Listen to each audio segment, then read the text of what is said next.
और कुछ वो स्वयं लीला करते, नाटक करके कहते कि पिताजी पढ़ाई में मेरा मन नहीं लगता, मुझसे तो काम करा लो।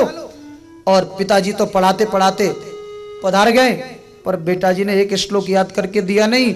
और उसके बाद भाइयों ने कहा जाओ तुम खेत में जाके खेत की रखवाली करो और हम काम करेंगे, जाओ जाओ। वो खेत की रखवाली करने बैठे और रात्रि में पशु पक्षी आए और पूरा का पूरा खेत साफ करके चले गए। सवेरे भाई लोग आए, भरत जी भैया तू आंख बंद करके बैठा है, देखना पूरा खेत साफ कर लिया। बोले भैया तो हमारे पिताजी का क्या ले गया, राम जी की चिड़िया, राम जी का खेत, खाओ हमारी चिड़िया भर भर पेट, अपने बाप का क्या गया, निकल जा निकल जा यहां से। तुलसी वीर बाबाग की जो सींचत ही मुरझाए। तुम अपने घर के आंगन में तुलसी लगाओगे तो सींचोगे, यदि एक पुष्प का पौधा लगाओगे तो रोज पानी डालोगे। पर फूलों की घाटी कभी गए हो? गंगोत्री से भी आगे वो फूलों की घाटी में कौन वहां जल से सींचने आप जाते हो? नहीं, लेकिन हजारों प्रकार के पुष्प खिले हैं। क्यों? कि वहां जल सींच रहा है कौन? गोविंद। इसलिए राम भरोसे जो रहे, जो राम भरोसे रहता है तो पर्वत पर हरियाल, तो पर्वत पर जल छिड़कने भगवान आएगा। आंगन में तुम लगाओगे तो फिर तुम्हें जिम्मेदारी लेनी पड़ेगी, पर चूंकि पर्वत में गोविंद के भरोसे, तो वहां जितने भी वन हैं उन वृक्षों को सींचने का काम किसका है? गोविंद का। तो इसलिए आज वो तो भगवान पर पूर्ण समर्पित है, अवधूत स्थिति में रहते हैं, निकले जा रहे हैं। और वहां रहता था एक डाकू। उस डाकू को बेटा नहीं, किसी मूर्ख ने कहा यदि तुम किसी व्यक्ति को भद्रकाली के सामने बलि चढ़ाओगे तो बेटा हो जाएगा। और आजकल तो ये सब ज्यादा ही हो रहा है, तांत्रिकों का चक्कर ज्यादा चल रहा है। किसी तांत्रिक के कहने से किसी स्त्री ने किसी बच्चे को मारकर खून से नहाया। इन मूर्ख तांत्रिकों को निश्चित रूप से सरेआम दंड देना चाहिए। भोले वाले और आप लोग भी तांत्रिकों के कहने पर फंस जाते हैं। हिंसा वृत्ति से कभी हमारा कोई कार्य नहीं बन सकता, इस बात को अपने हृदय पटल पर लिख दीजिए। किसी को चोट देकर हम सुख की कामना करें तो दिवा स्वप्न, जैसे वो पानी में महल बनाना, बालू के इमारत बनाना नहीं हो सकता। दूसरे का खून पीकर हम अपने को पुष्ट करना चाहें, कैसे हो सकता है?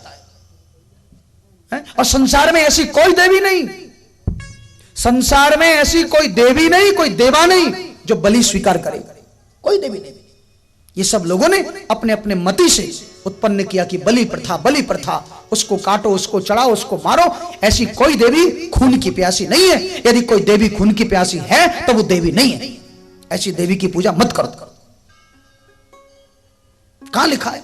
अरे हम लोग जब नवरात्र में मंत्र पढ़ते हैं, या देवी सर्वभूतेषु, आगे तुम बोलो, मातृरूपेण संस्थिता, नहीं? और आगे क्या बोलते हो? या देवी सर्वभूतेषु दया रूपेण संस्थिता, या देवी सर्वभूतेषु शांति रूपेण संस्थिता, नमस्तस्यै नमस्तस्यै नमस्तस्यै नमो नमः। खून पीने की बात कहां आती है?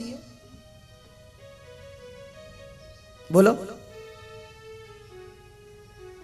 किस श्लोक में कहा गया है कि मां खून की प्यासी है? शांति रूपेण, दया रूपेण, और मातृ, तू तो मां है, मां कभी बेटे का खून पिएगी? पीती होगी तो वो मां नहीं है, डाइन है। बेटे का खून मांगे वो मां नहीं है, राक्षसी है, दुष्टा है। उसकी पूजा मत करो फिर।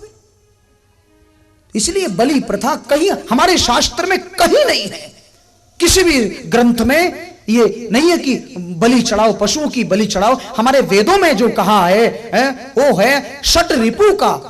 हम लोग जब यज्ञ करते हैं तो षट रिपु की बलि चढ़ाओ। बलि है, बलि शब्द हमारे वेदों में है, लेकिन वो बलि पशुओं की बलि नहीं, वो बलि है काम, क्रोध, लोभ, मोह, मद, मत्सर, इन 6 रिपुओं को स्वाहा, उनको स्वाहा कर दो। अपने काम को जलाओ, अपने काम रूपी सर्प की बलि चढ़ाओ।